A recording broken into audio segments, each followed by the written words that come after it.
Russell Martin took them wildwater swimming, and then a wee dander up Conic Hill. As Douglas said, photos started to emerge on social media yesterday. You're starting to see, is this really, can this be true? And as Douglas says, it is the optics, isn't it? If they'd been unbeaten, nobody would be batting an eyelid. It's the fact, the position they're in. But, obviously they're getting panned for it. He can do no right just now. It's open season on Russell Martin, so obviously he's being ridiculed for it. Is there anything that you can, is there any positive you can see from it if you were trying to play devil's advocate? Cold water is good for recovery, we're told. Well, we'll see if it's been any good come Saturday. In terms of team bonding and what it might have done for the group. Look, you're right. It's how it looks. There was one great kind of picture I think somebody posted on Facebook just for a fan, basically saying they're going to walk up Conic Hill. The last thing you expect to see is a full Rangers squad walking down, coming towards you, and it just kind of summed up the whole kind of shambles, this whole kind of mess that Rangers are in at the minute. What it is, Gav, I think, is a bit of desperation. And that's not really a criticism of Russell Martin, but he's trying everything. He's at the end of his tether. You could see that at his post-match press conference on Saturday. He looked like a beaten man. There was an air of resignation about the whole thing. That's why I'm surprised that he's actually still in post as we speak.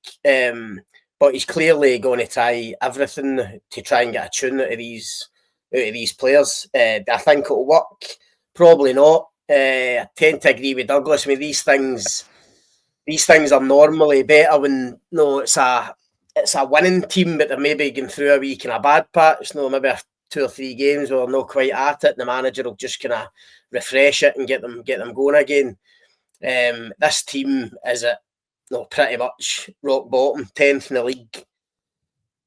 Could be bottom come next week, which is incredible to think about. So no, I think it's a bit of desperation. It's the manager trying anything he can to, as I say, try and get something out of these players. But listen, I would doubt whether it will do the trick, because like Douglas says, I think they're just miles off it just now in terms of the levels required.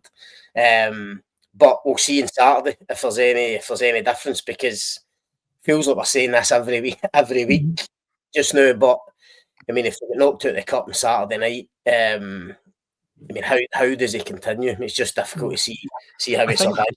I think I know it's a different level, but I remember years ago when I played amateur, and I remember what the dressing room was like, and players smell weakness. Yeah, and that yesterday to me was the sign of a weak manager, and I just can't imagine that will have galvanised a squad, a young guys to go out on Saturday and win, given the position we're in right now. Actually, I just absolutely. Well, that was one of the things I was going to ask you, Scott.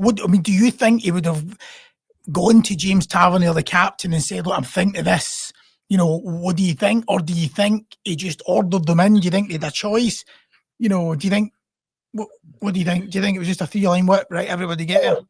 You don't know. My gut feeling is he probably just told them that it was happening. Yeah. I think he probably just says to me. It was interesting looking at the pictures. Also, it looks as if Nico Raskin was there. Has obviously been at the picture after his fallout with the manager. But he was there. I don't know whether that tells you something, whether that suggests Raskin is properly back in the fold and he'll be back involved on Saturday again. They certainly could do with him.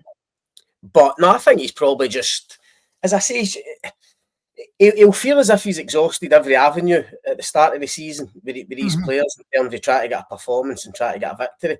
And he's probably thought, listen, I don't know if it's to do with, he's obviously been big on talking about the anxiety and about players being scared and about getting them to relax and taking a bit of weight off their shoulder. I don't know whether he's maybe just thought, right, look, forget training, forget the games, let's just go out together and have a bit of fun and have a laugh and enjoy each other's company, and somehow maybe on Saturday when they turn up, you know, they might feel a bit more relaxed and a bit more together. But with the atmosphere the way it is at Ibrox, you know, and the whole kind of the feeling, the strength of feeling that the fans have got towards the manager, it's just difficult. I mean, as soon as they cross that white line and they hear the booing or the first misplaced pass or they can see a goal, that's when these players seem to go into their shells. And that's been the biggest problem so far this season.